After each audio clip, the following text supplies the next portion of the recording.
Selamat malam, teman-teman. Selamat malam, Pak. Sama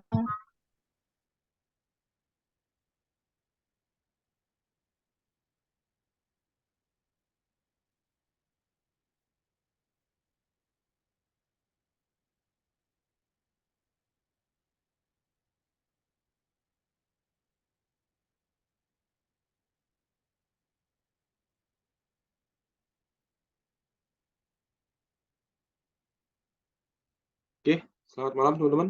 Suara saya kedengaran? Sudah, Pak. malam, Pak. Iya, kedengeran, Pak. Oh, ya, udah join semua ya? Oke, hari ini berarti kita pertemuan terakhir ya. Menjelang teman-teman minggu depan sudah persiapan minggu tenang berarti ya, minggu depan ya.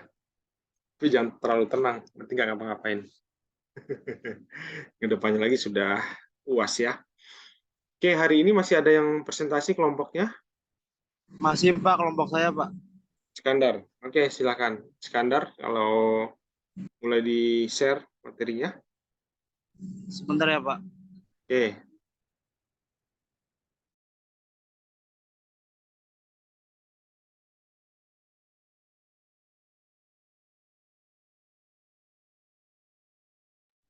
Boleh dimulai, Pak. Ya, silakan Iskandar dan teman-teman ya. Assalamualaikum warahmatullahi wabarakatuh. Waalaikumsalam. Sini kami akan menjelaskan materi tentang bioinformatika yang terdiri dari Anita Rahman, Nia Febriana, Sri Amalia Majid, Teguh Setiawan, dan saya sendiri Iskandar Hakim. Next, go.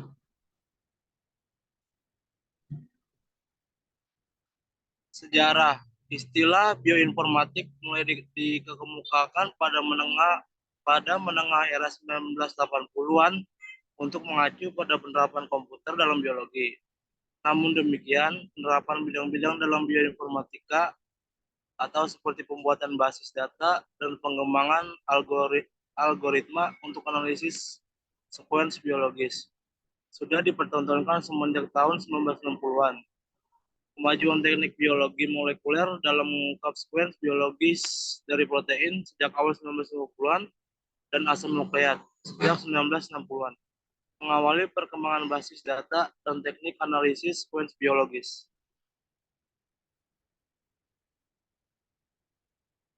Basis data sekuens protein mulai dikembangkan pada tahun 1960-an di Amerika Serikat. Sementara basis data sekuens DNA dikembangkan pada 1970-an di Amerika Serikat dan Jerman, atau pada European Molecular Biology Laboratory, Laboratorium Biologi Molekuler Eropa. Penemuan teknik sequencing DNA yang semakin cepat pada menengah 1970-an menjadi landasan terjadinya ledakan jumlah sekuens DNA yang sukses diungkapkan pada 1980-an dan 1990-an. Menjadi salah satu pembuka perlintasan untuk proyek-proyek pengungkapan genom, meningkatkan kepentingan akan pengelolaan dan analisis sequence, dan pada hasilnya menyebabkan kelahirannya bioinformatika.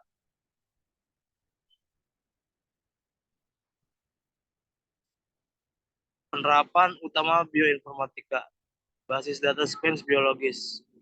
Basis data sequence biologis dapat berupa basis data primer untuk menyimpan sequence primer, asam nukleat, maupun protein.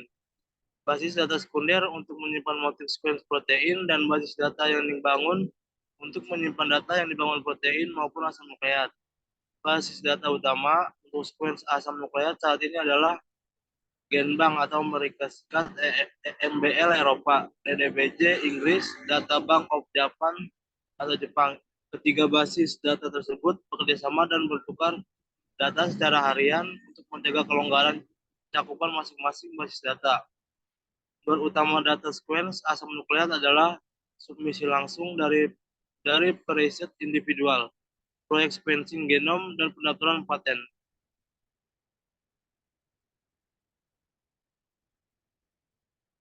Next group. Selanjutnya akan dibacakan oleh Anita. Selanjutnya, selain berisi sekuen asam nukleat, entry dalam basis data sequence asam nukleat umumnya berisi informasi tentang jenis asam nukleat, DNA atau RNA, nama organisme sumber asam nukleat tersebut, dan pustaka yang bersesuaian dengan sekuens asam nukleat tersebut. Beberapa jenis basis data penting yang menyimpan sekuens primer protein adalah PIR atau Protein Information Resource Amerika Serikat, Swiss Prot atau Eropa, dan TREMBL atau Eropa.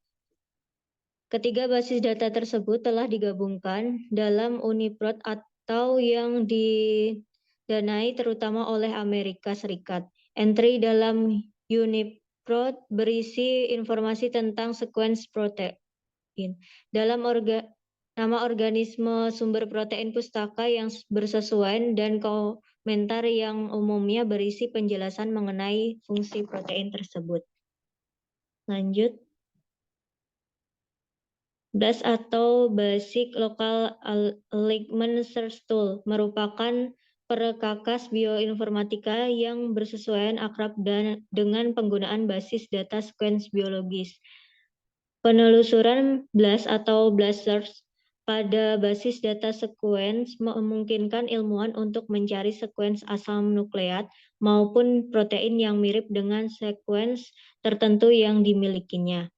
Hal ini umum menemukan gen sejenis pada beberapa organisme atau untuk memeriksa keabsahan hasil sequencing maupun untuk memeriksa fungsi gen hasil sequencing.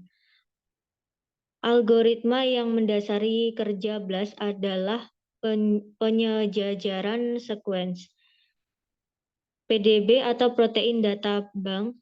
Bank data protein adalah basis data tunggal yang menyimpan model struktural 3 dimensi protein dan asam nukleat hasil penentuan eksperimental dengan kristalografi sinar X, spektroskopi NMR, dan mikroskopi elektron. PDB menyimpan data yang dibangun dengan koordinat 3 dimensi yang menggambarkan letak atom-atom dalam protein ataupun asam nukleat. Lanjut. Penyejajaran sekuens. Yang pertama, penyejajaran sekuens atau sequence alignment adalah ronde penyusunan atau pengaturan 2 atau semakin sekuens sehingga persamaan sekuens-sekuens tersebut terlihat nyata.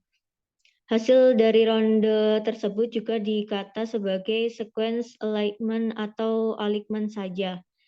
Baris sekuens dalam satu alignment diberi sisipan atau umumnya dengan tanda petik 2 underscore petik 2 sedemikian rupa sehingga kolom-kolomnya berisi watak yang identik atau sama di selang sekuens-sekuens tersebut. Lanjut.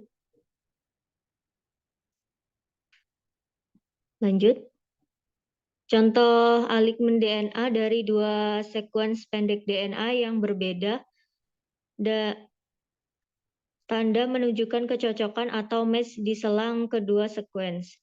Metode ini digunakan untuk mempelajari evolusi sekuens-sekuens dari leluhur yang sama. Ketidakcocokan mismatch dalam alignment diasosiasi dengan ronde mutasi, sedangkan kesenjangan disosiasikan dengan ronde insersi atau dilesi. Lanjut.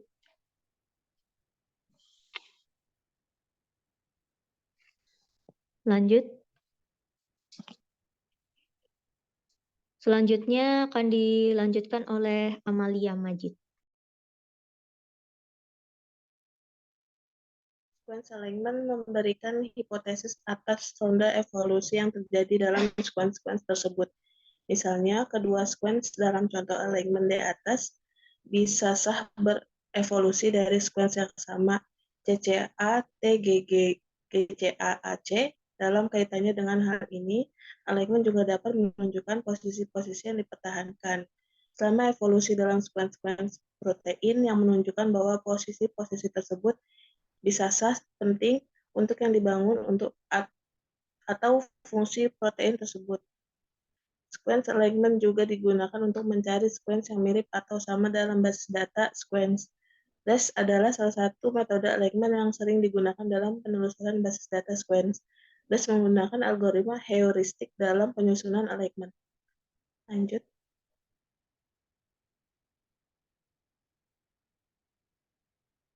Next, Bu.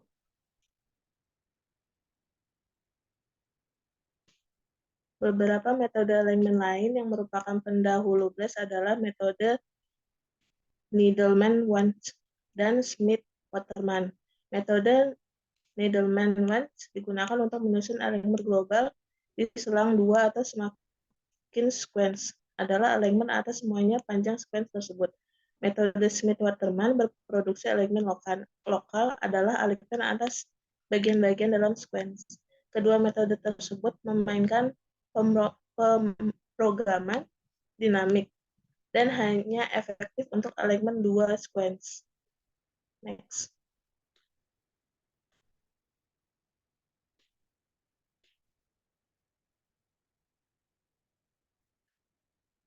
Next, Bu.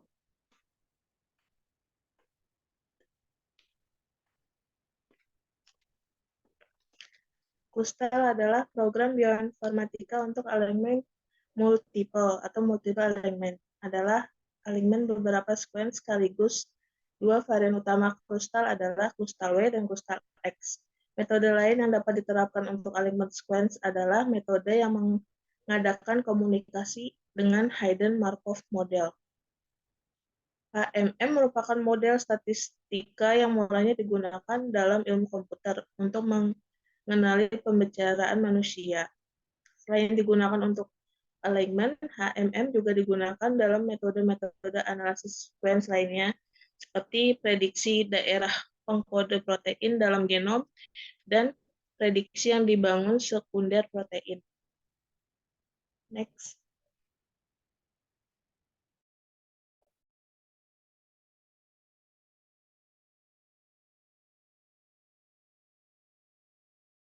Teguh.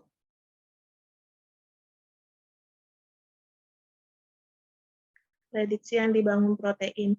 Secara kimia atau fisika, bentuk yang dibangun protein diungkap dengan kristalografi sinar X ataupun spektroskopi NMR. Namun, kedua metode tersebut sangat memakan waktu dan relatif mahal. Metode sequencing protein relatif semakin mudah mengungkapkan sequence asam amino protein. Prediksi yang dibangun protein berusaha meramalkan yang dibangun 3 dimensi protein berdasarkan sequence asam aminonya. Dengan kata lain, meramalkan yang dibangun tersier dan yang dibangun sekunder berdasarkan yang dibangun primer protein.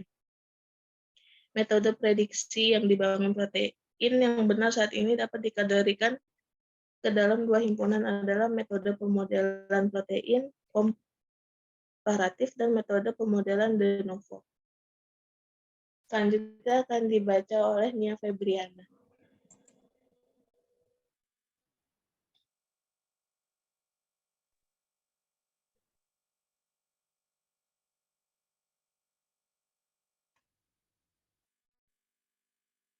Next, Gu. Permodelan protein komparatif meramalkan yang dibangun suatu protein berdasarkan yang dibangun protein lain yang sudah dikenal. Salah satu penerapan metode ini adalah permodelan homologi, adalah prediksi yang dibangun tersier protein berdasarkan kecocokan yang dibangun primer protein. Permodelan homologi didasarkan pada teori bahwa dua protein yang homolog memiliki yang dibangun yang sangat mirip satu sama lain. Pada metode ini yang dibangun suatu protein disebut protein target, ditentukan berdasarkan yang dibangun protein lain yang sudah dikenal dan memiliki kemiripan sekuen dengan protein target tersebut. Next, Bu.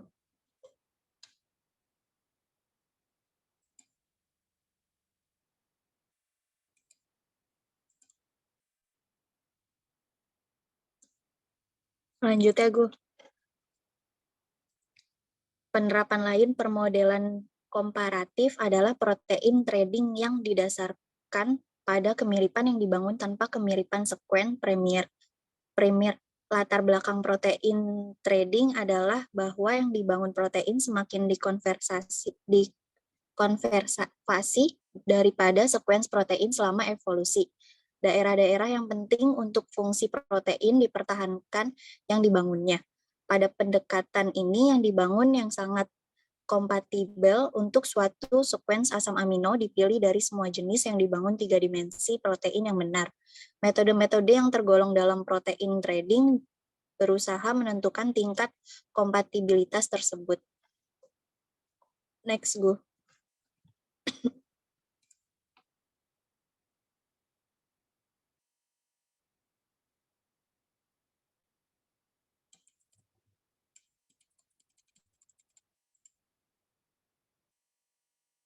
Selanjutnya, Gu. Dalam pendekatan de novo atau ab initio, yang dibangun protein ditentukan dari sekuens premiernya tanpa membandingkan dengan yang dibangun protein lain. Terdapat jumlah probabilitas dalam pendekatan ini, misalnya dengan menirukan ronde pelipatan protein dari sekuens premiernya menjadi yang dibangun tersier, atau dengan optimasi global fungsi energi protein. Prosedur-prosedur ini cenderung membutuhkan ronde komputasi yang intens, sehingga saat ini hanya digunakan dalam menentukan yang dibangun protein-protein kecil. Beberapa usaha telah dipertontonkan untuk mengatasi kekurangan sumber daya komputasi tersebut, misalnya dengan superkomputer, misalnya proyek folding ataupun komputasi grid.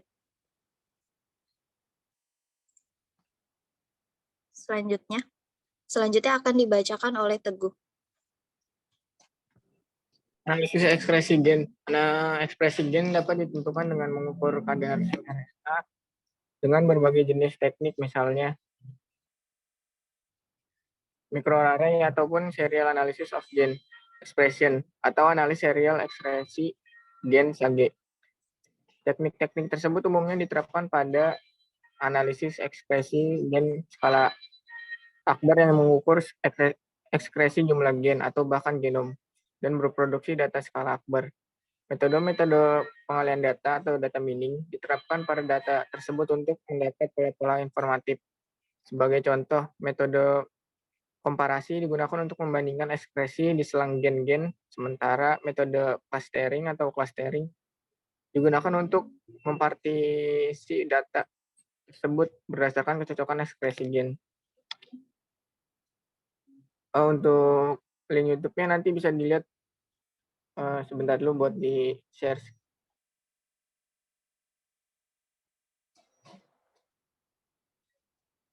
Mungkin untuk presentasinya cukup itu dulu. Sekian, terima kasih. Untuk selanjutnya ini videonya.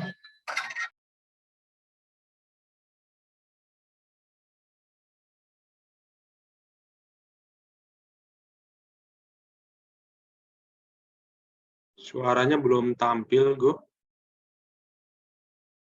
Coba ulang lagi, stop share, nanti share screen-nya di bagian kiri ada share sound. Oke, sebentar, Pak. Ya. Ya, share screen, nanti bawahnya ada share sound, samping kiri.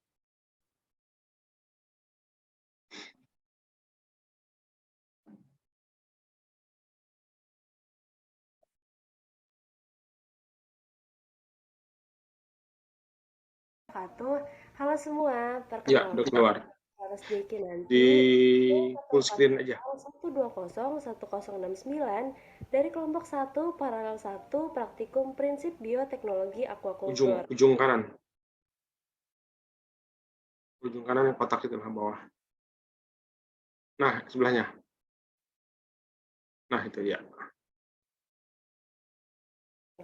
Nah, jadi di video kali ini aku akan menunjukkan bagaimana cara menggunakan website NCBI. Yuk kita langsung ke videonya. Oke, kita langsung aja buka browsernya. Kita ketik NCBI. Nah, ini muncul paling atas, kita langsung buka aja. Nah, ini dia tampilan pertama dari website NCBI. Sebelumnya aku akan menjelaskan dulu apa sih itu NCBI. Jadi, NCBI atau National Center for Biotechnology Information merupakan suatu institusi yang menyediakan berbagai informasi terkait biologi molekuler. Contohnya di sini ada DNA-RNA, gen, protein, analisis sequence, taksonomi, dan juga ada literatur atau jurnal-jurnal yang bisa kita akses. Nah, selanjutnya kita move ke bagian kanan, ada popular resources. Nah, di sini kita akan fokus pada yang satu ini, yaitu ada BLAST. BLAST atau Basic Local Alignment Search Tool merupakan tool yang disediakan oleh NCBI yang fungsinya untuk mencari kemiripan sequence dan juga mengidentifikasi suatu gen dan keragaman genetiknya. Oke, kita langsung klik BLAST. Nah, ini dia tampilan awal dari BLAST. Nah, BLAST ini menyediakan 4 macam. Jadi ada nucleotide BLAST, ada BLAST X, T-BLAST N, dan protein BLAST. Karena di sini kita akan mencari kesamaan nukleotida, jadi kita akan pilih nucleotide BLAST. Nah, ini dia. Karena kita akan mencari kesamaan nukleotida, jadi kita bisa masukkan potongan sekuensinya di kolom ini, atau kita juga bisa memasukkan file yang berisi sekuens tersebut. Nah, di sini sudah ada sekuensnya, aku pilih sekuens nomor 2, kita langsung copy, dan paste di sini. Kalau sudah, ini kita set untuk standar database dengan nucleotide collection. Nah, untuk organismenya ini opsional. Karena kita nggak tahu ini organisme apa, jadi kita kosongin aja. Lalu di program selection-nya kita pilih yang highly similar sequence, dan jangan lupa di show result in a new window-nya di checklist. Langsung deh kita blast aja. Nah, ini kita tunggu sebentar.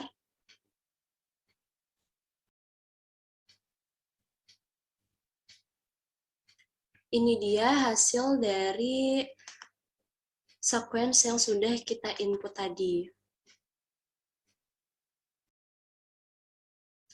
Nah, ternyata potongan sequence yang tadi sudah kita input itu adalah Anguilla mosambica. Nah, di sini kita juga bisa lihat persentasenya.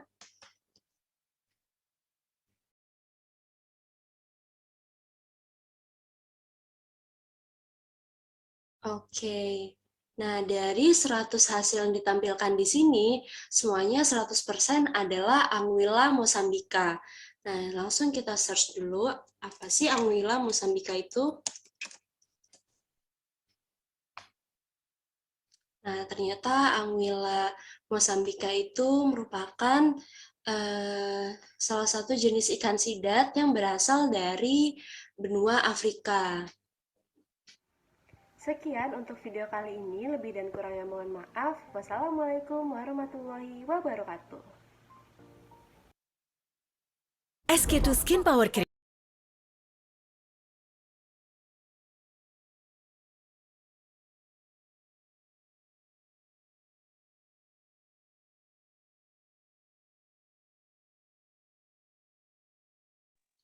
Sekian presentasi dari kelompok kami, kurang lebihnya mohon maaf. Wassalamualaikum warahmatullahi wabarakatuh.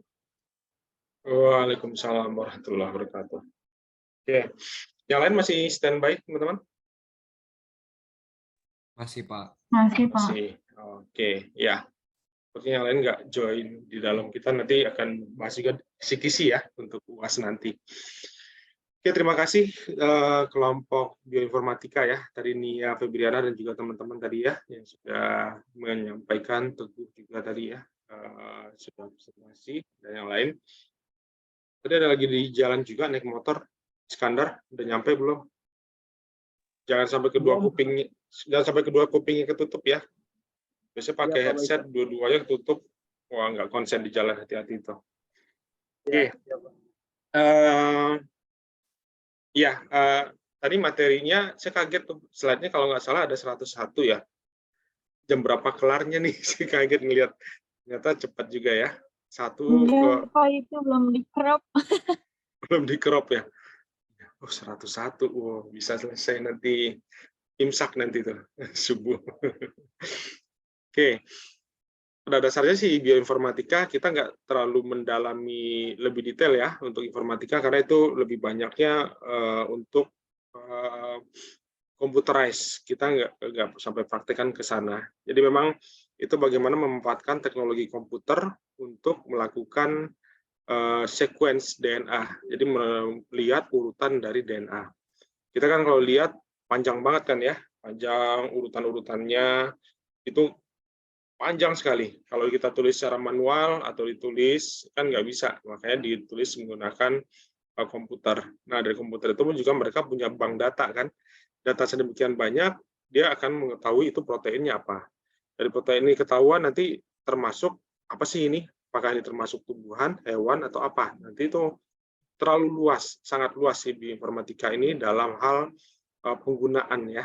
Jadi kita memang tidak sampai ke teknis untuk melihat satu persatu apa gitu. Tapi kalau untuk konteksnya di mata kuliah biologi molekular, biasanya diketahui itu ya atau yang dicari itu adalah tentang protein. Jadi dari protein-protein yang ada ini kira-kira dari rumus molekulnya seperti apa sampai didapatkan nanti kira-kira bentuk 3 dimensinya seperti apa sih? Potongan-potongan proteinnya nanti akan seperti apa? Itu akan digunakan dalam teknologi ini. Kalau yang tadi dicobakan di NICB tadi itu lebih banyak kepada tumbuhan, hewan ya. Itu banyak juga digunakan karena itu cukup luas.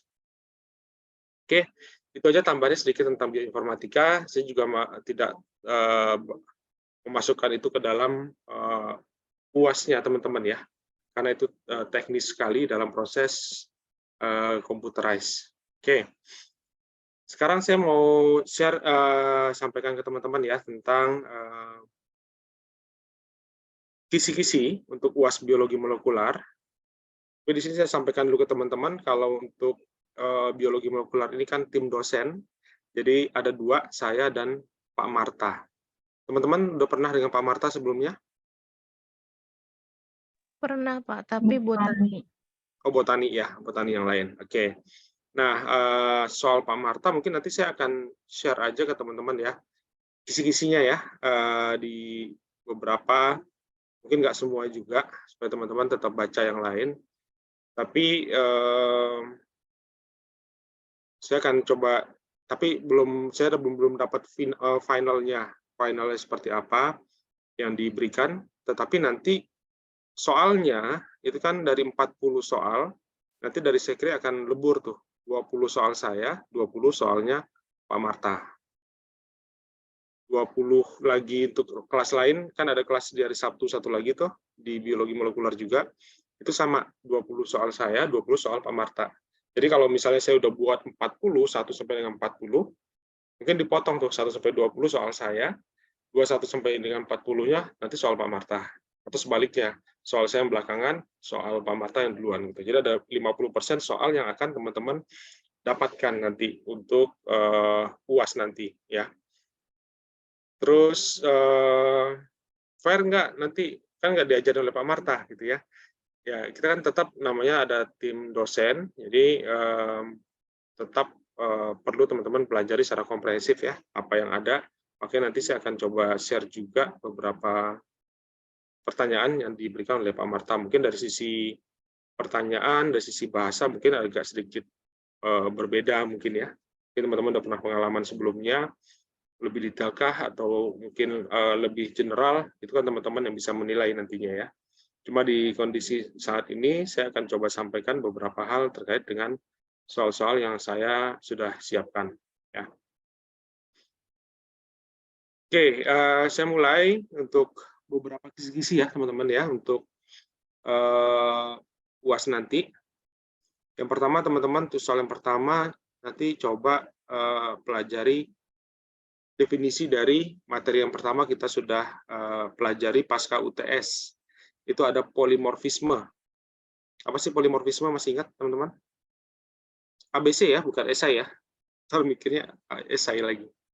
ABC, multiple choice tetap. Masih ingat polimorfisme apa? Variasi urutan DNA ya Pak.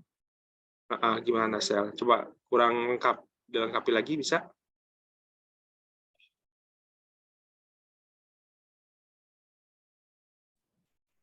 perbedaan urutan DNA pada individu, Pak. Oke. Terjadi perbedaan urutan atau sequence DNA pada individu. Bisa pada individu, bisa pada kelompok individu, atau suatu populasi individu yang umumnya terjadi dalam populasi yang normal. Jadi ada bahasa-bahasanya di situ populasi yang normal, dikatakan dengan polimorfisme. Ini saya coba balik ya, yang ditanyakan di dalam soal nanti seperti itu. Ini disebut apa? Ada polimorfisme pilihannya, ada mutasi, ada promosi, ada yang lain-lain. Teman-teman nanti tinggal cari. Makanya perlu hafal apa sih definisi dari polimorfisme itu.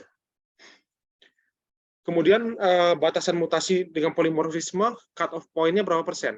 Ini dikatakan polimorfisme, ini dikatakan dengan mutasi. Kira-kira berapa persen sih cut off point-nya? 1%. 1%. Ya, kurang lebih seperti itu. Artinya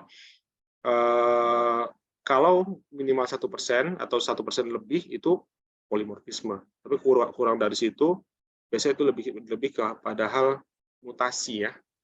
Kalau polimorfisme emang kondisinya normal, berbeda urutan dengan yang lain. Karena setiap orang tidak ada yang persis sama. Kenapa? Karena kembar identik pun juga pasti akan berbeda sequence-nya.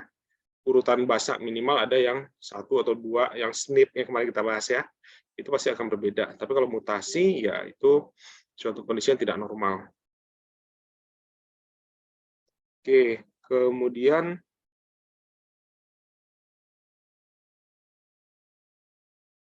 masih ingat insersi, delesi itu kan salah satu mutasi gen ya, disebabkan karena adanya perubahan jumlah apa di situ?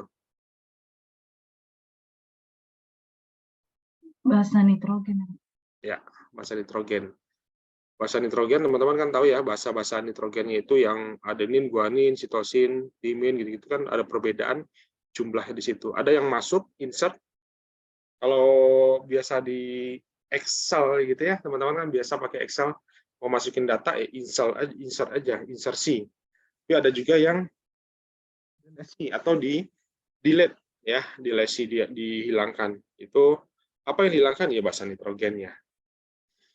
Kemudian ada contoh nih pengulangan-pengulangan ya.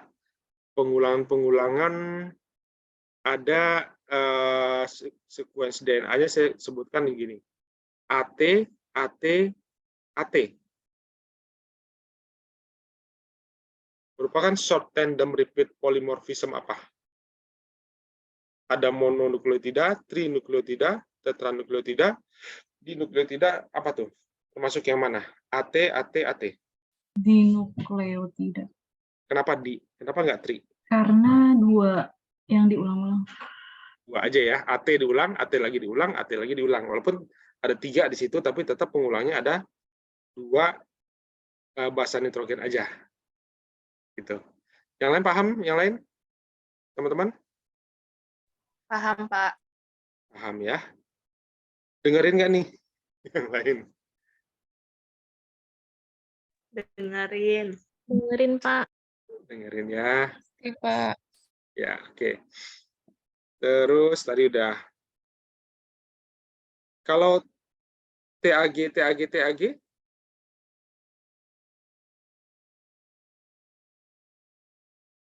Pak. Trinukleotida.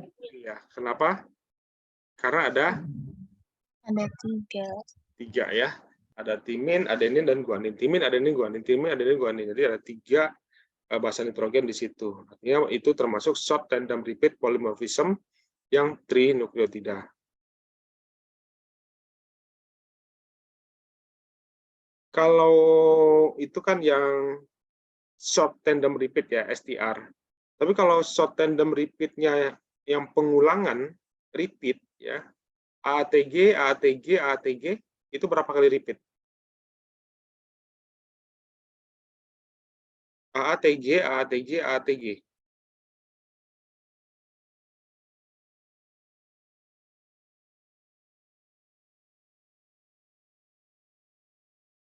Yo. Igordo.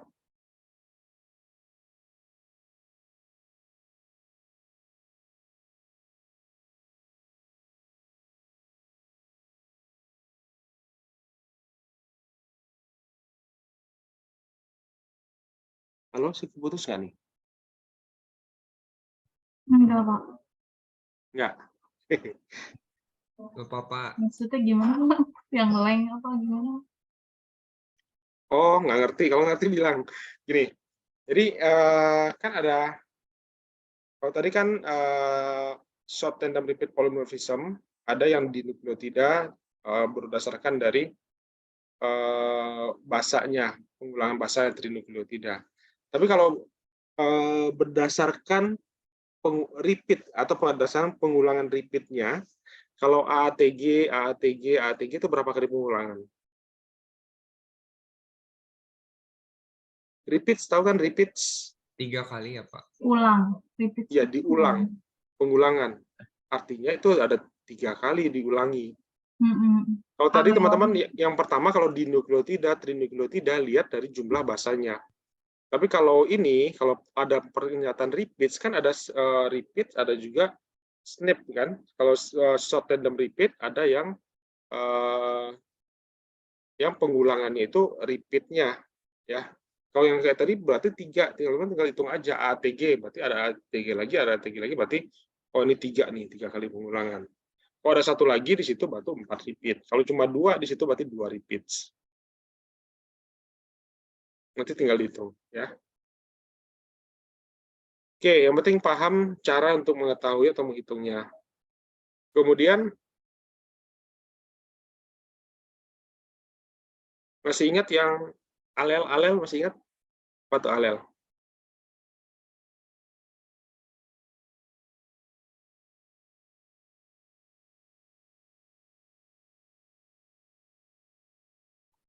Gennya apa yang alel itu? Yang Lupa. A kecil gitu masih Pak. Ya, yang mana tuh? Masih ingat? Yang yang yang apa sih yang dominan sama itu Pak? Ya, betul. Apa itu? Bentar Pak.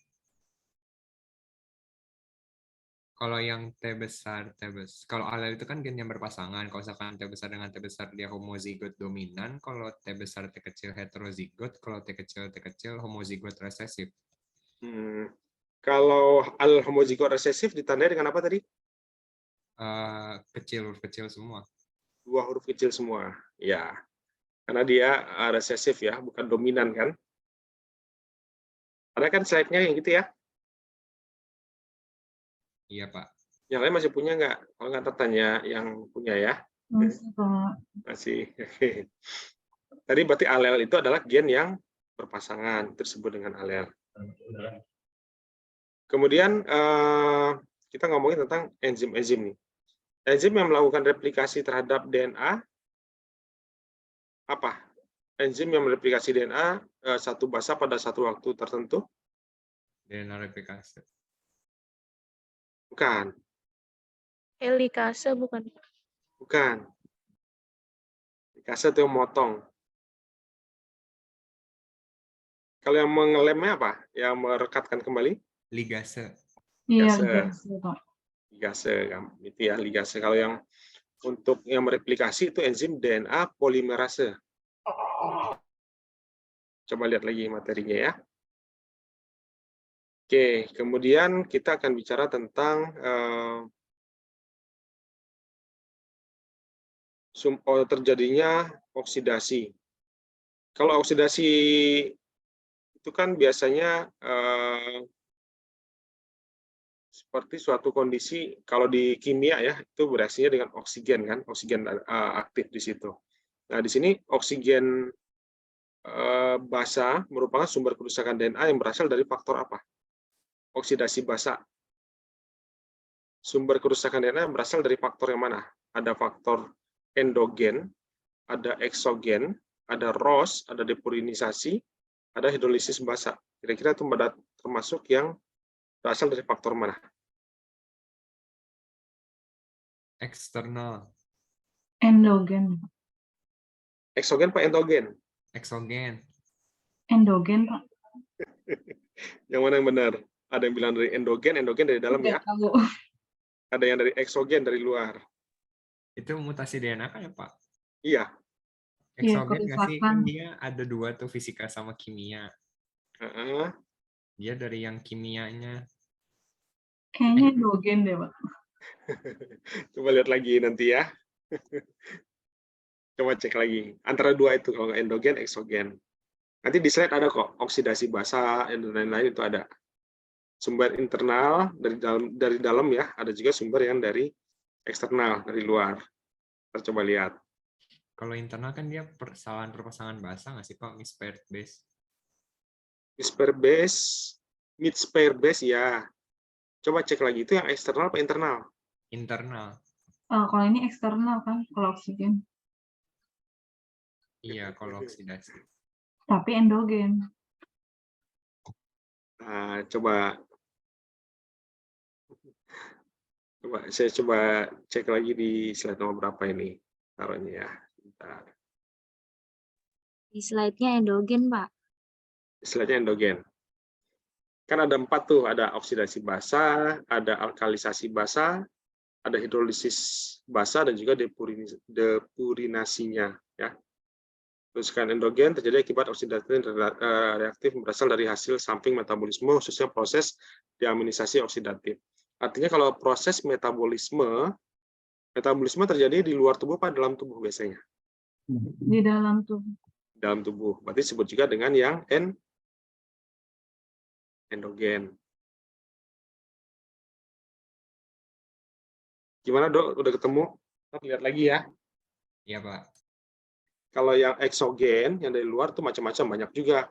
Eksogen tuh lebih banyak misalnya radiasi-radiasi dari pemanasan, senyawa kimia, kemudian sinar UV itu paling banyak sekarang, UVA, UVB itu dari luar, ya itu kebanyakan dari bagian-bagian luar dari tubuh kita yang memang merusak ke dalam sehingga terjadi mutasi di dalam sel tubuh seseorang. Dan itu sangat berbahaya kan ya, kalau terus-menerusan terpapar akan menyebabkan kerusakan pada DNA-nya, terjadi mutasi gen yang mutasi ya akan menyebabkan terjadinya cancer. Makanya sekarang makin banyak sekali kasusnya karena memang mutasinya banyak sekali terjadi akibat dari kerusakan lapisan ozon juga salah satunya. Kemudian nanti masih ingat kan teman-teman sih tentang mutasi-mutasi, ada transisi, transversi gitu-gitu? Mutasi nonsense, mutasi Yang silent. mutasi penggantian sama mutasi tingkat gen gitu ya Pak? Iya.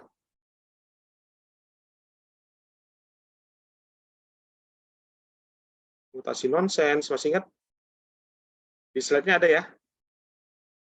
Coba cek lagi tentang di materi 8 tuh. Mutasi dan DNA repair. Itu banyak, nanti teman-teman bisa lihat di situ. Contoh misalnya yang pertama ya. Mutasi yang disebabkan karena pergantian basa sejenis. Contohnya ATT berubah menjadi ATC. Disebut dengan mutasi substitusi apa?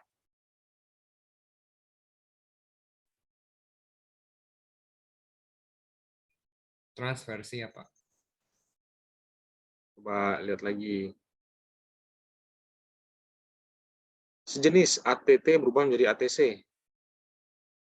Oh, transisi. Transisi, ya. Kalau transversi, mutasi sebabkan pergantian basa yang tidak sejenis. Ya, sejenis itu artinya dia sama-sama purin atau sama-sama pirimidin. Kalau transisi mutasi yang sejenis tadi, ya transisi itu ATC berubah menjadi ATT berubah menjadi ATC. Sama-sama dua-duanya masih sama-sama pirimidin, ya, sama-sama pirimidin. Tapi kalau yang sudah beda, ingat teman-teman ada purin. Purin itu pasti adenin sama guanin, AG. Kalau pirimidin, timin dan sitosin, T dan C. Kalau T yang diganti dengan C, artinya sama-sama pirimidin. Kalau masih sama-sama pirimidin, disebut dengan yang mutasi substitusi yang transisi. Tapi kalau yang berbeda, yang misalnya ACC, adenin, sitosin, sitosin, berubah menjadi adenin, sitosin, guanin. C itu pirimidin, guanin, purin, itu udah beda. Kalau di lintas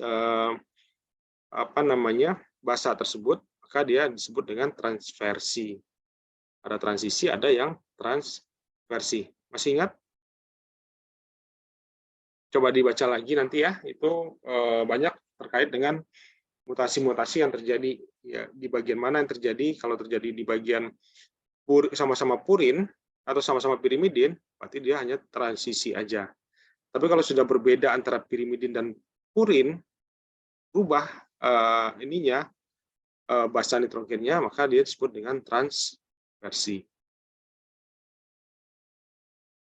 Mutasi nonsense apa? Masih ingat? Kan mutasi substitusi itu ada juga yang mutasi nonsense, silent, dan missense. Kalau yang nonsense,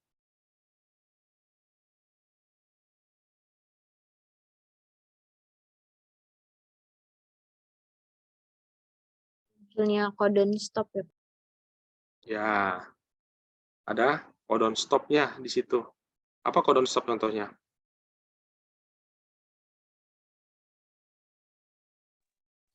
UAG, UA, UGA. Ya, UAG, UAA, dan UGA. Ya, kalau ada di situ ada stopnya, berarti disebut dengan nonsense. Kalau yang silent,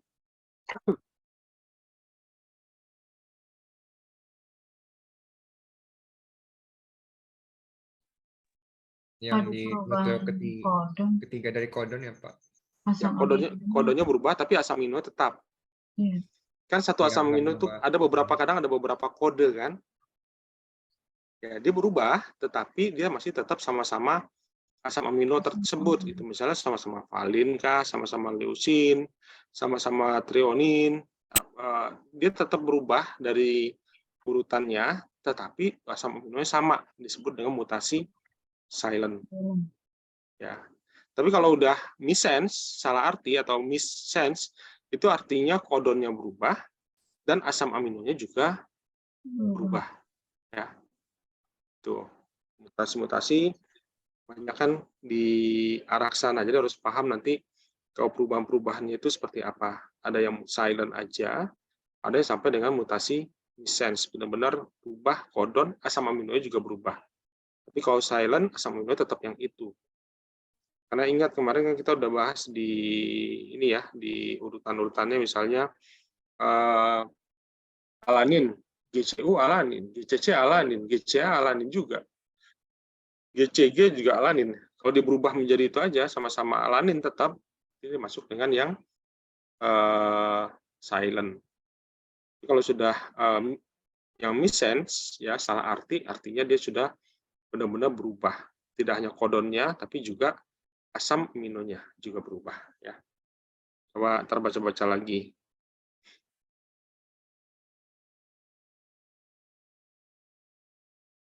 Kemudian yang repair, teman-teman baca juga nanti ya. Ada direct repair, excision repair, itu pengembalian DNA, perbaikan dengan cara mengembalikan DNA ke struktur normal tanpa merusak tulang punggung DNA disebut dengan perbaikan apa? Kalau menyingkirkan DNA yang rusak diikuti oleh sintesis DNA pengganti disebut dengan perbaikan apa? Ada direct repair, ada excision repair. Itu teman-teman baca. Kemudian juga nanti lihat juga tentang radiasi dari eksternal tadi ya. Radiasi sinar UVB dan UVA itu seperti apa yang terjadi gitu. Baca di slide yang tadi itu.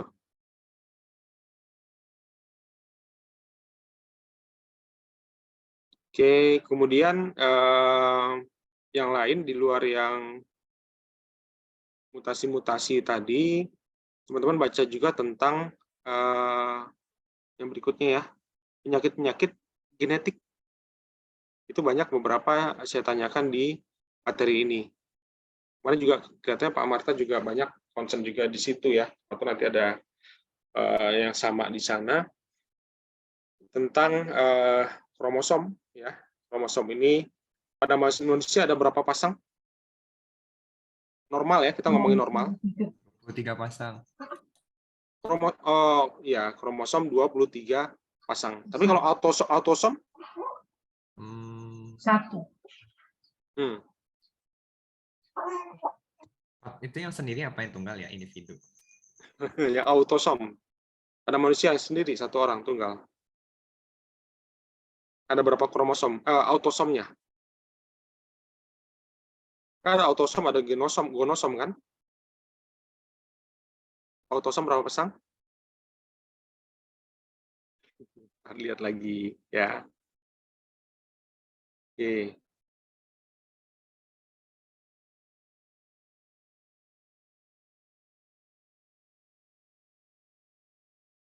Terus pada wanita yang mengalami buta warna ditandai dengan adanya gen buta warna yang terdapat dalam kromosom apa?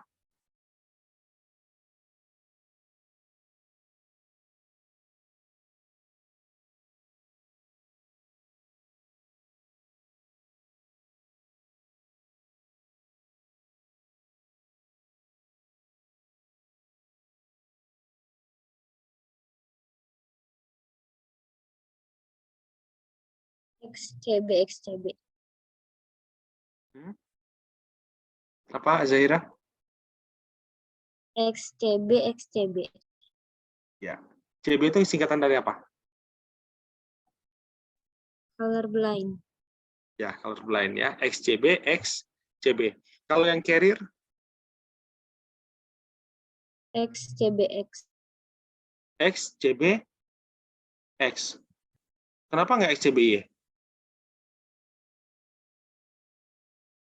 Itu pada pria, Bapak. Pada pria.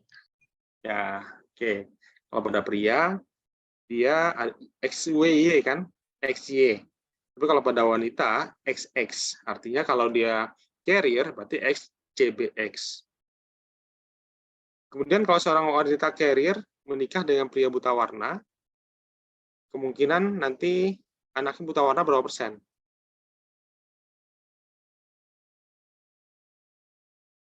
Kemarin udah dipetakan kan ya dalam tabel. 50%. 50%. Ya. Kalau pada wanita hemofilia, ada gen apa di situ?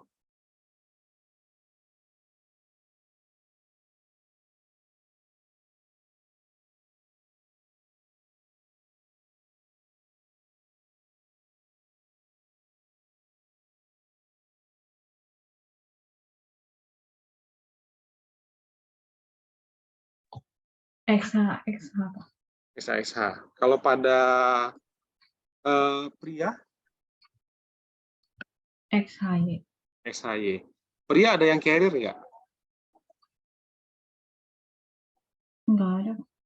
Nggak ada ya. Pokoknya yang pria itu nggak ada. Yang carrier nggak ada. Dia kalau nggak hemofilia ya udah. Kalau nggak sama buta warna pun juga nggak ada yang carrier-nya. Hanya wanita yang ada carrier.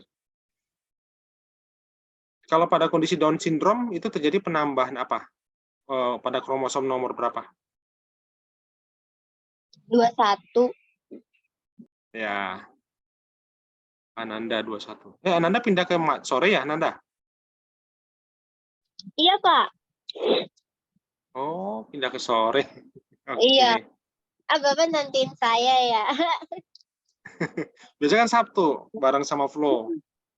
Iya, saya Sabtu ada kerjaan Bapak. Sekarang udah kerja. Wih, sudah kerja. Iya. Di mana? Di apotek ya? Apa di? Di rumah sakit. Wih, sudah rumah sakit. Rumah sakit mana? Rumah sakit Alvernia, Rawamangun. Oh, Alvernia yang di sebelah Arion ya? Iya. Wes, mantap lah kalau gitu. Jadi pindah ke malam. Oke, Ananda. Oke, lanjut nih.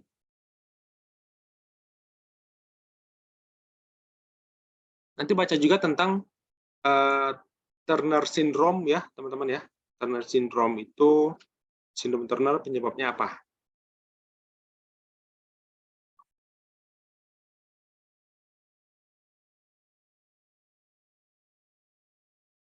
Oke.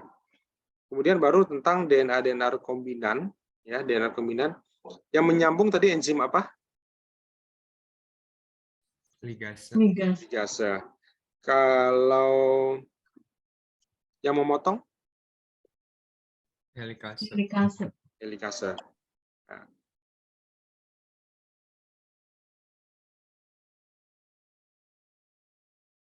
Kalau perpindahan DNA dari satu sel donor ke sel bakteri lainnya melalui kontak fisik, itu disebut dengan apa?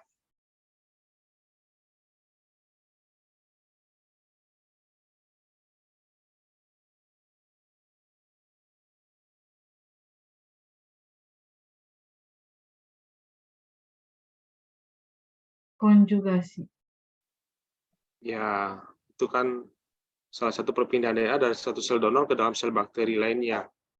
Kontak fisik langsung dia, itu konjugasi. Kalau pengambilan DNA oleh bakteri dari lingkungan di sekelilingnya disebut dengan transformasi. Ya, baca konjugasi, transformasi, transduksi, baca. Seperti itu ya. Kemudian dilihat dari kelarutan dalam air, nanti teman-teman baca ada yang polar, ada yang non polar. Kemudian ada juga kondisi sindrom Turner dan juga sindrom Klinefelter. Itu salah satu kelainan genetik apa? Itu teman-teman baca ya. Lebih banyak kepada penyakit-penyakitnya juga yang perlu kita ketahui karena kita kan di farmasi ya. Jadi selain obat-obatan juga tahu juga tentang penyakit-penyakit yang berhubungan dengan DNA ini. Itu kurang lebih soal-soalnya ya nanti teman-teman ya kalau untuk saya. Nanti yang Pak Marta kalau udah final nanti saya kirimkan ke Silvi deh ya. Silvi ada? Baik, Pak. Terima Jadi kasih. saya kirimin ya yang Pak Marta. Ada pertanyaan teman-teman? Pak, kalau yang tabel protein itu nggak kelihatan ya, Pak? Tabel protein mau dikeluarin? Jangan, Pak. Banyak banget soalnya itu. Nggak dikeluarin dari soal, nggak masuk maksudnya. Boleh, Pak. Ya, nggak. Kalau itu saya nggak keluarkan. Kenapa? Ya nggak perlu dihafalkan. Kalau saya hafal beberapa, saya juga jujur saya nggak hafal semua. Beberapa saya tahu, khususnya yang kodon gitu-gitu ya, atau yang biasa digunakan, valin, treonin, itu beberapa hafal, tapi yang lain-lain saya juga nggak hafal. Tukar-tukar takutnya. Dan saya kalau nggak perlu juga itu dihafalkan menurut saya sih. Kecuali udah sering kita gunakan. Sama seperti susunan berkala unsur ya. Itu kalau untuk kelas saya pun juga ya boleh aja kalau waktu ujian tuh bawa. Bisa digunakan gitu. Tapi untuk beberapa itu teman-teman harus tahu ini definisinya ya. Contohnya itu kan salah satu dalam soal contohnya aja. Tapi yang penting teman-teman tahu, oh ini terjadi perubahan kodon, tapi si asam amino nggak berubah. Itu termasuk apa? Hanya sebatas itu kan pertanyaannya. Tidak menjelaskan AUG itu apa sih? ATCC itu apa sih ininya? Proteinnya, yang termasuk protein. Asam aminonya apa? Dengan urutan bahasa seperti ini apa? Itu enggak. Saya nggak keluarkan seperti itu.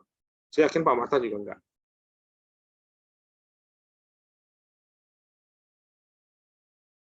Oke, ada lagi?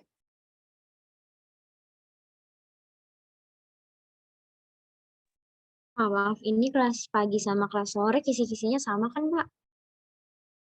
Kelas pagi, kelas sore. Kelas pagi yang hari Sabtu, Pak. Oh, yang hari Sabtu ya. Sama sih. Kalau yang punya saya sama persis ya. Tapi kalau untuk yang Pak Marta nanti saya coba lihat dulu finalisasinya karena memang uploadnya terakhir hari ini sih. Harusnya sudah masuk ke sana, tapi saya belum bisa share ke teman-teman ya. Nanti saya coba share belakangan. Nanti soal kita sama soal anaknya Pak Marta beda-beda ya, Pak? Dicampur. Oh. Jadi ada soal anak Pak Marta pun juga ada yang mengerjakan soal yang saya buat. Teman-teman pun juga ada yang mengerjakan nanti soal yang Pak Marta buat juga. Karena tim dosen ya. Ada lagi? Apa kan pengalaman yang kemarin UTS tuh, Pak?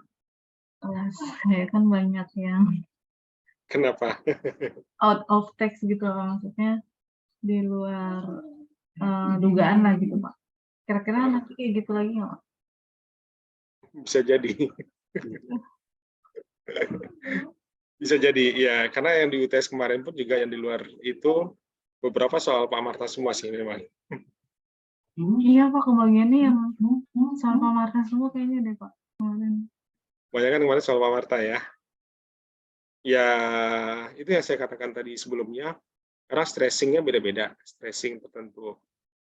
Cuma kalau saya sih biasanya saya memastikan ada di materi, ada di video, atau saya sempat ucapkan gitu ya, pokoknya saya stressing di bagian-bagian tertentu. Ya beda-beda lah setiap ini ya pengajar satu dengan yang lain gitu. Tapi yang disampaikan sebelumnya ada di materi nggak, Sel?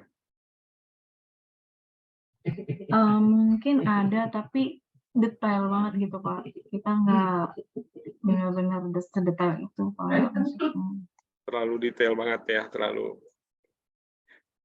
Makanya kemarin ada, kalau nggak salah ada 2 soal atau 3 soal itu yang saya apa ya, yang kemarin itu dinolkan, artinya semuanya saya anggap poinnya benar semua di beberapa soal.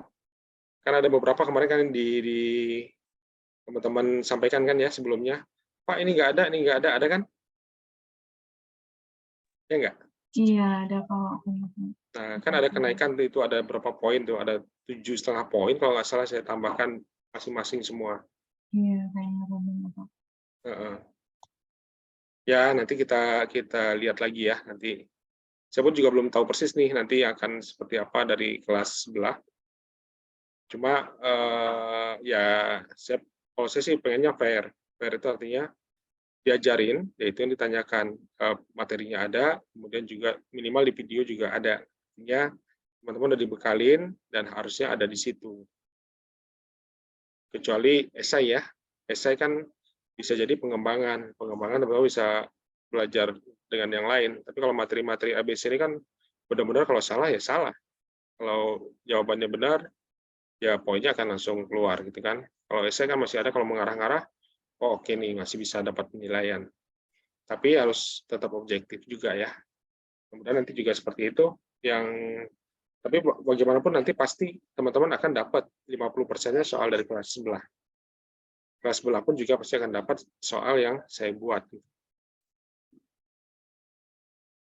Atau teman-teman pernah lihat juga PPT yang di sebelah mungkin seperti apa? Ada nggak yang membandingkan? Belum sih Pak. Belum ya?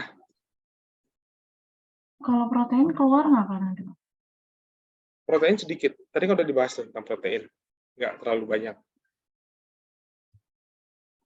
Ada kan tadi protein? Yang sintesis protein, struktur fungsi protein. Ada sih tadi protein, tapi nggak banyak ya.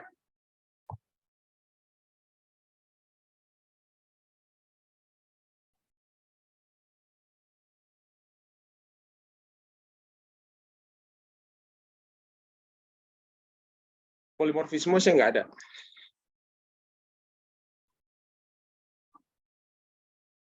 Oke, ada lagi. Saya coba absen dulu ya, teman-teman ya. Dia, Ayu ada? Hadir, Pak. Anita Rahman?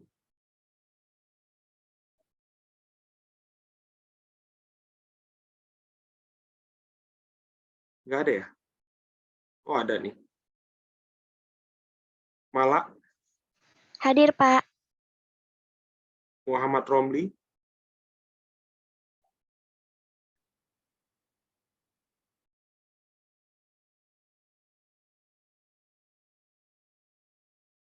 Romli nggak ada ya?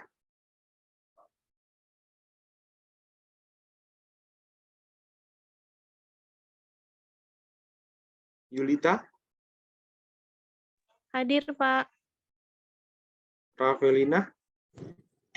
Hadir, Pak. Lulu? Hadir, Pak. Septi Berta?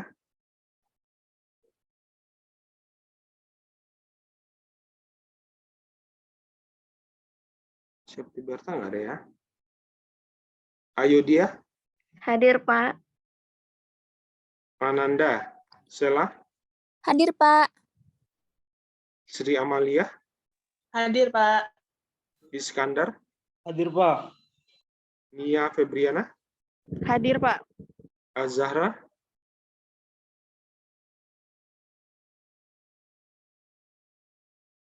Zahra.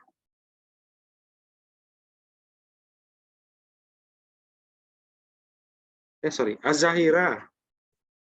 Azahira Salsabila. Ananda Maharani, Hadir, Bapak. Mutiara Andini, Hadir, Pak. Nia Mulyani, Nia,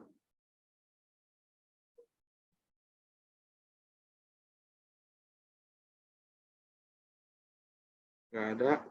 Septia Wafa, Hadir, Bapak. Indah, Hadir, Pak.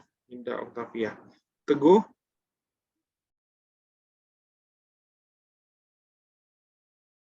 masih ada. Siti Askia, ya, oke. Hadir, Pak. Ilmi Aulia, Hadir, Pak. Sally, Hadir, Pak. Silvi, Hadir, Bapak. Iguardo, dan Ratri. Hadir, Pak. Hadir, Pak. Ada yang belum siap panggil?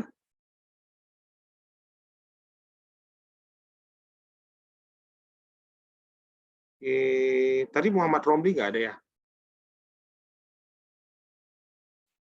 Muhammad Romli nggak ada.